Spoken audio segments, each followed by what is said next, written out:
There's, of course, a lot of understandable excitement around Sean Payton and Tom Brady potentially teaming up with the New Orleans Saints next season, but what are the actual likely quarterback scenarios for 2023? We got all of that and a little bit of lagniappe for you on today's episode of Locked On Saints. You are Locked On Saints, your daily New Orleans Saints podcast, part of the Locked On Podcast Network, your team every day.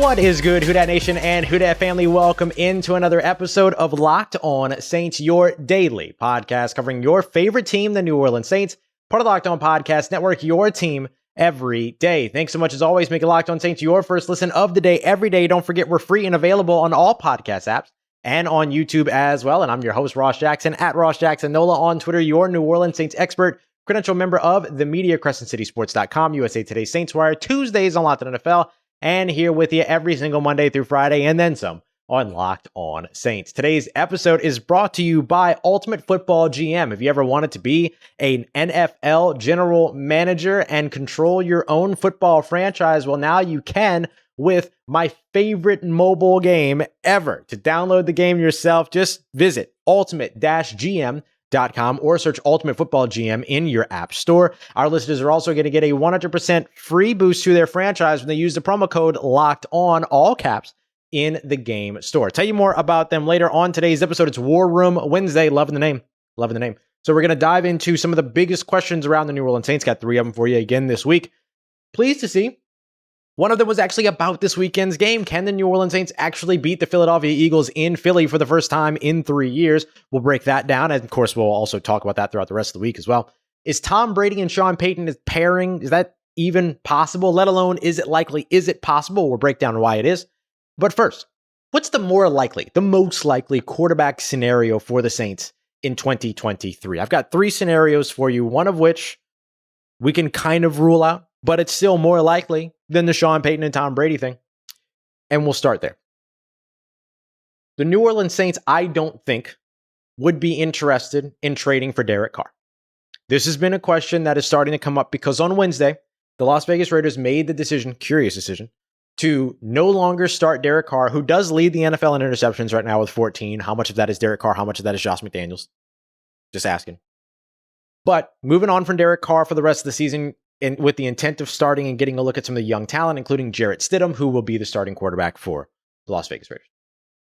So then the question came about because of the connection between Dennis Allen and Derek Carr. Dennis Allen was the head coach in then Oakland for the Raiders in 2014 when the Raiders drafted Derek Carr 36th overall. So could the connection between Dennis Allen and Derek Carr be strong enough that the two would join forces in New Orleans in 2023? How strong is that connection really, though? Right? That was Dennis Allen's final year in Oakland at that time. Wasn't there long. Did he really have an opportunity to develop enough of a relationship with Derek Carr to 9 years later turn around and say, yeah, go get me that guy? And sure, Derek Carr is his guy, right? He's a Dennis Allen guy because he drafted him, but Dennis Allen could go and get his own guy in the second round this year. Not 36th overall, hopefully, but better, but a little bit later than that, he could still go and get his guy, right? So for me, the deciding factor about whether or not Derek Carr would end up in New Orleans is how does he change teams? Because he's still got 3 years left on the deal. They structured the deal so that the two could split pretty cleanly, Derek Carr and the Raiders organization, after this season. And it seems like that could be the next step in all of this, right? If I was Derek Carr, I might want out too. But how do the Raiders move on from him? Well, the first thing they're going to want to do is trade him because he's still got 3 years left on the deal, right? And whether they trade him or they cut him, it's the same situation. Pre-June 1, they save over $29 million. Post-June 1, they save over $33 million because it defers some of the dead money down the road. If they cut him, then sure. But if you have to trade to get him, I don't think the New Orleans Saints are going to do that. That's not what good organizations do. You don't have a first-round pick. What are you going to do? Invest the second round pick that you could use to invest in a guy that's younger, that you can work into that position, or go and grab a guy that's been injured, that hasn't played very well, that hasn't really been a playoff quarterback, all these other things, right? Like, you're going to pay a premium for him because he's a quarterback. So you're going to pay for a mid-level quarterback, but you're going to pay a little bit of a premium on him because of the fact that he's a quarterback. So the value doesn't make sense. So the only way, and plus the Jets, the Colts, the Panthers, the Texans, there are a lot of teams that could be interested in getting a Derek Carr by the end of the year. And the Raiders may also not move on from him either, right? So when I look at the way that this all breaks down, I could see this as more likely than Payton and Brady, right? But I don't think it's the best choice. The other likely quarterback scenario for the Saints is simple. Andy Dalton's back, right? Whether it be before the end of this year or over the offseason, you re-sign or extend, if you do it before the season's over, Andy Dalton, have him back in New Orleans in 2023. He's completed 66% of his passes. He's got a QB rating over 95. He's doing fine. He hasn't been, he's not a world beater. He's not a game changer at the position. So I think you would still have to draft somebody behind him to groom that can be that playmaking quarterback that has mobility, raise the floor of your most important position on the field by getting a mobile quarterback. I think that's probably your most likely scenario, is that Andy Dalton's back, but you're grooming the next quarterback already behind him. Here's an interesting caveat to that, though. Could Dennis Allen entertain the idea, if he's the head coach of 2023, which again, I expect will be the case, would he entertain the idea of Taysom Hill competing with competing with Andy Dalton for the starting quarterback spot over the course of the offseason? So here's quarterback scenario number 3. Yeah, we can talk about Jameis Winston, but it just looks like all paths are headed to a split between the New Orleans Saints and Jameis Winston this offseason. They would save $4.4 million. The $11.2 million of dead cap is kind of nothing. You could probably post it as a post-June 1 transaction as well, save a little bit more money that way. There are ways to kind of get around and skirt all that. The issue is that $5.8 million becomes guaranteed March 17th, so it makes it a little bit tougher, right? So you kind of have to move on from early on in the offseason, give him an opportunity to go somewhere else and maybe actually land a role somewhere. So do you give Taysom Hill an opportunity here with the same caveat of developing a young quarterback, mobile quarterback in the background? And you have to change over your offensive coordinator if you're going to do this. You got to get a quarterback whisperer in the building. You got to get somebody that can develop quarterbacks. Yeah, you'd have to do that. But I wouldn't be surprised to see an offensive coordinator change no matter what going into 2023. So there's another interesting idea, and one that I don't think is as far from reality as some people may want it to be. Taysom Hill could be the New Orleans Saints starting quarterback in 2023, where they devise a system around a mobile quarterback, a somewhat mobile quarterback, right? A more mobile quarterback than a Jameis Winston, a more mobile quarterback than an Andy Dalton, and then build a system that would later be taken over by a young mobile quarterback, like a Hendon Hooker, like a Will Levis, like a Jaron Hall, like a Cameron Ward, whomever. Or you build that system for the next year, right?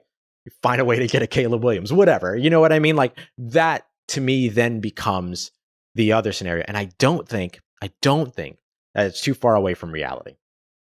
Not outside of the realm of possibility is the return of Sean Payton and the courting and acquisition, that's what I was looking for, of Tom Brady. Is it likely? No. Is it possible? Yes. I'll tell you why as we continue on with today's episode of Locked On Saints. Today's episode of Locked On Saints brought to you by our friends over at Ultimate Football GM, my favorite mobile app in the world. Listen to me. I don't play mobile games. It's not really a thing. I'm barely starting to get into gaming at all. Got any tips? Let me know. But this has been awesome. I love Ultimate Football GM. It's super simple. It gives you an opportunity to take over a bottom of the league NFL franchise. You get the number 1 pick. Then you get to go on to hire the right coaches and coordinators, staff, scouts, psychologists, sports psychologists, everything, right? Everything you can imagine you can do. You can upgrade facilities, you simulate games, you make draft picks, you could trade for players, you sign free agents, all of that. You manage a salary cap, all that good stuff. It's super, super cool. Ton of fun. Really scratches that itch if you're a football nerd for the things off the field as well. Locked On Saints listeners can get a 100% free boost to their franchise by simply using the promo code Locked On in all caps and all one word in the game store. That's Locked On in all caps, all one word. So make sure that you check it out today. To download the game, visit ultimate-gm.com or search Ultimate Football GM in your app store today. That's ultimate-gm.com or Ultimate Football GM in your app store. Start your dynasty today. All right, family, continuing on with today's episode of Locked On Saints. Thanks again so much, as always, making Locked On Saints your first listen of the day, every day. Sean Payton, Tom Brady with the New Orleans Saints. Could it happen? Is it even possible? Let alone likely, is it possible? Yes, it is absolutely possible. Let's break down why. For your second listen today, also make sure you go and check out Locked On Sports today, wherever you get your podcast and on YouTube as well, giving you everything you need to know around the world of sports in 20 to 25 minutes. Super cool. Love that show. Watch it every morning. Okay.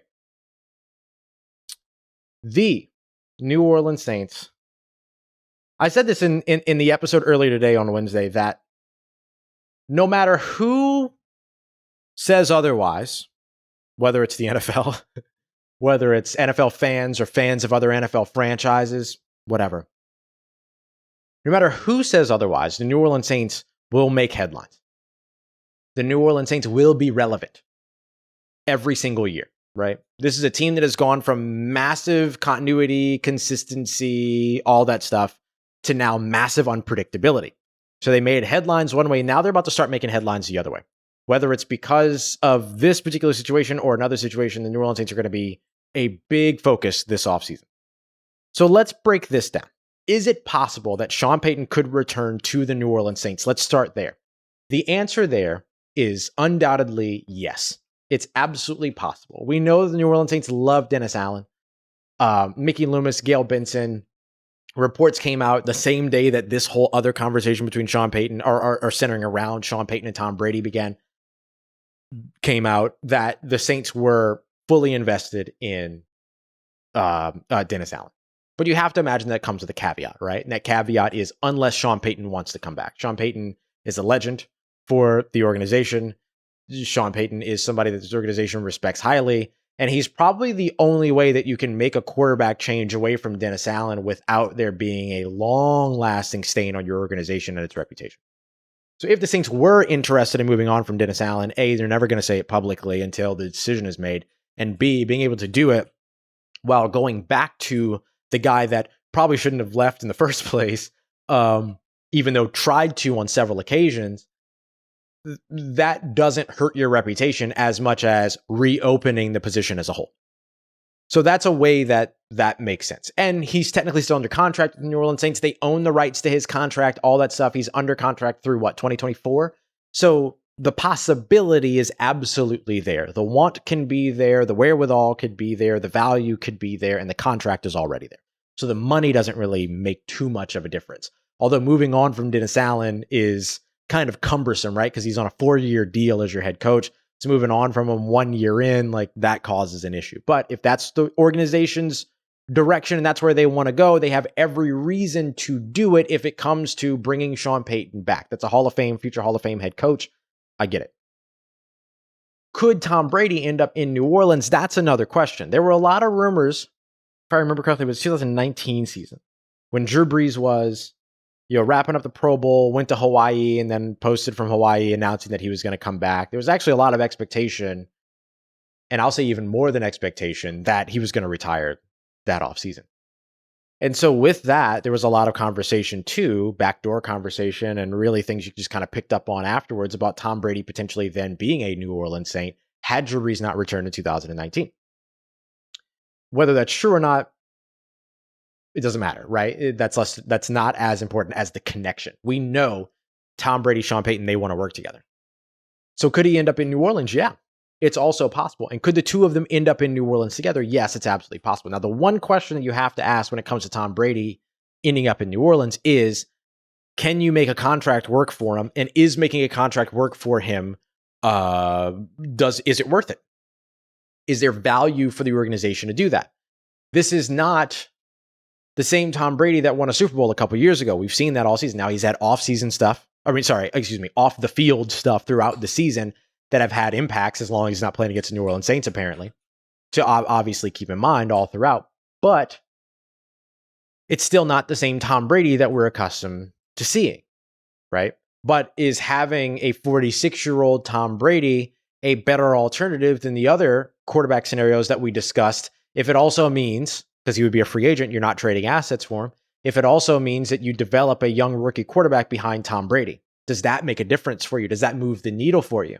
To replace Andy Dalton in that developing a young quarterback conversation with Tom Brady, or replace Taysom Hill, kind of, right? Like that other scenario we were talking about, to where you want to build a mobile system. You're not going to build a mobile system with Tom Brady, so that's not as much of a one-for-one comparison. So would you rather develop a young quarterback with Tom Brady? Would you rather develop a young quarterback with Andy Dalton? Like, that's kind of the question that you're asking.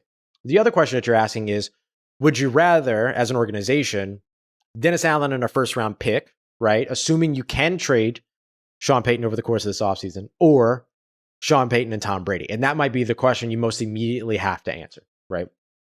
Unless Sean feels that he can wait a year and everything like that, then what you're really asking is, Dennis Allen or Dennis Allen. Like, there's nothing else there. So is there a possibility, right? Is it possible for Sean Payton and Tom Brady to end up in New Orleans next season in 2023 as a coach-quarterback tandem? 100%. It's possible. Doesn't mean that it's likely. In fact, I think it's not very likely at all, but would be a lot of fun. Be a lot of fun to get to cover, not going to lie to you. I mean, as somebody that loves my job, I would continue to love my job one way or another. So is it possible? Yeah, absolutely. Coming up next, can the New Orleans Saints, is it possible that the New Orleans Saints could actually beat the Philadelphia Eagles in Philly after losing to them 2 years in a row? We're going to break that down as we continue on to wrap up today's episode of Locked On Saints. Today's episode brought to you by Audible. Audible is releasing a whole slate of new football podcasts that you're sure to love. That's why you can find a bonus episode of The League over at Locked On NFL's podcast page. Narrated by Super Bowl champion Richard Sherman, as well as sports broadcaster Taylor Rooks. They're bringing you an 8-part docuseries about some of the most bizarre, inspirational, and unlikely stories connected to America's favorite sport, football. You have a really cool episode up on Locked On NFL for you to check out. That bonus episode is one called The Way of the Cowboy, which is all about the incredible story of the 1977 Dallas Cowboys that brought in Bruce Lee's protege to teach their defense martial arts, thereby ushering in a whole new approach to the way that the league trains. You can find that equal parts history, entertainment, and social commentary as well. Head over to Locked On NFL for that bonus episode of The League, or you can catch the full The League series wherever you get your podcasts available. Now, Audible, get in the game. Let's get it, Who Dat Nation. Wrapping up today's episode of Locked On Saints. Can the New Orleans Saints beat the Philadelphia Eagles in Philly for the first time in 2 years, technically 3 years? This will be the third straight year that the Saints and the Philadelphia Eagles have played in Philadelphia and have matched up with one another. New Orleans Saints have lost the previous 2 outings. Could they get it done this weekend? I'll tell you this. It's unlikely. It's unlikely, but it's possible. It's possible. And one of the reasons why it's possible is that the Philadelphia Eagles are trending, in terms of their health, to a not good direction, right? They're trending down in terms of health. The New Orleans Saints are kind of riding this area of some players are getting healthy at the same time as other players' seasons are ending, which isn't great, right? Cesar Ruiz's season is over, but Eric McCoy is back. Andres Pete's season, or not season is over, but Andres Pete got hurt in last week's game. And so his status for this week is kind of shaky. He's got an ankle injury that he's dealing with. He wasn't at practice when we were out there earlier today, but Chris Olave was back. Juwan Johnson was back. Pete Werner was back, who didn't play last week. PJ Williams was out there. Justin Evans, who got hurt during last week's game, was out there today. I don't even think he was listed on the injury report, if I remember correctly. Alvin Kamara was not out there, but it is not injury related. Don't worry too much about that. That was a personal matter that he missed for. And according to Nick Underhill and his sources, it looks like that isn't expected to interfere or impact his availability on Sunday. So considering all of this, I'm just double checking to see if Justin Evans was on the injury report, but he was limited, but he was out there. So considering all of this, there is the chance that the Saints could beat Philadelphia. Philadelphia on Wednesday with the right shoulder injury to Jalen Hurts. He did not participate in practice. Tackle Lane Johnson did not participate in practice. Miles Sanders, AJ Brown, or Miles Sanders did not participate in practice. AJ Brown was limited in practice. So there's enough here for you to say, oh, okay, well, if the kind of bricks fall a certain way, then the Saints may actually have an advantage going into this game if the Eagles are without Jalen Hurts. But if Jalen Hurts plays, it's going to be hard, y'all. It's going to be real hard. The New Orleans Saints have not fared well against Jalen Hurts. They have not really fared well against mobile quarterbacks. Yes, there are examples of them beating mobile quarterbacks, sure, but Deshaun Watson last week, but that was a pretty, unique game, a unique matchup. The issue that Jalen Hurts has always presented is the fact that the entire team can run, and he is so incredibly dynamic, and now he's an even better passer from the pocket. So you'll need the absolute best out of Paulson Adebo and Alontae Taylor. Marshawn Lattimore limited at practice again. I don't know if we see Marshawn Lattimore for the rest of the season. And in fact, if we didn't, I would completely understand, right? You got 2 games left in the year. You want the guy to be healthy in 2023. He's dealing with a severe internal injury. I'm cool. I'm good.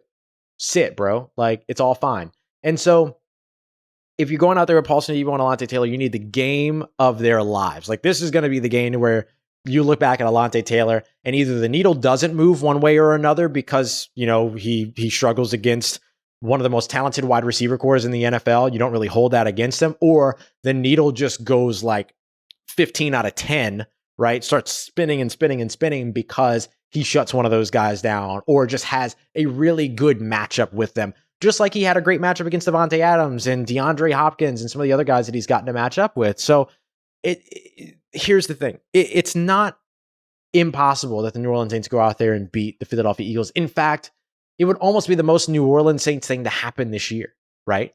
The Saints go to Philly. They beat Philly. The Bucs somehow find a way to lose to Sam Darnold and the Carolina Panthers. The New Orleans Saints then beat the Carolina Panthers here in New Orleans to close out the season. And then the Falcons can't get it done against the Bucs and the Saints miss the playoffs. Like, that's the most New Orleans Saints, if you will, way for the season to come to an end.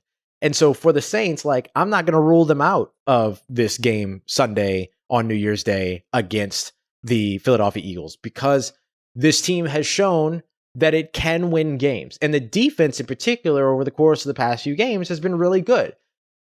You'll have to do something completely unprecedented in order to win this game. You'll have to be good against things you've not been good against all season. And that's the mobile quarterback and all that. But they did that last week, right?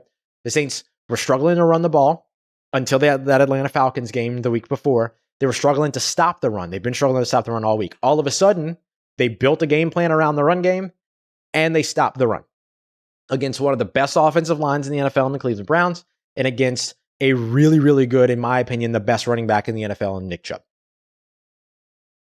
They found a way to do it once. They could find a way to get it done again. I do think, though, that the fact that C.J. Gardner-Johnson is not playing in this game has such a massive impact. And it could be a massive impact in the favor of the Saints. It could actually have been, or it could have been a massive impact in favor of the Eagles. It could also have been a massive impact in favor of the New Orleans Saints, depending upon what penalties he got called for with all the trash talking and everything like that. So we'll never know. We'll never know what impact that could have had. But that's a wild, very different piece of the narrative that we're not discussing for the rest of the week because, well, I'll still talk about it, but that we're not going to be discussing as much this week as if he was in on this matchup. So just some stuff to consider, but watching the injury report is going to be more important this week than any other week we've experienced so far here with the New Orleans Saints this season. And I'm prepared for the Saints to go in there and upset the Philadelphia Eagles. Much like the Sean Payton and Tom Brady conversation. Is it likely? No, it's not the most likely outcome. But is it possible? Yeah. Saints could potentially get it done. Coming up tomorrow, speaking of those Philadelphia Eagles, we're talking biggest story, key matchups, and of course our predictions for that very game with Gino Camilleri of Locked On Eagles. And in the evening episode, our draft profile Thursday episode, Max Duggan from TCU. Could the Saints go from one TCU quarterback to another, or even have one TCU quarterback mentoring another if they pair up Andy Dalton and Max Duggan next season? We're going to break that down for you in our episodes tomorrow.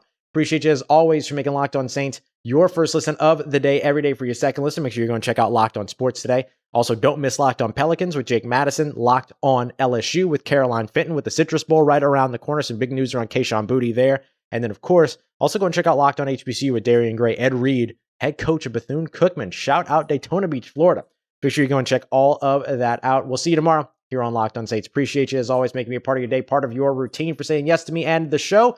As always, if you need anything else around your New Orleans Saints in between these episodes, make sure you follow me on Twitter at Ross Jackson, NOLA. Hit me up. Let me know how the family's doing. Let me know how you living. Let me know how you momming them. And trust Who Dat Nation.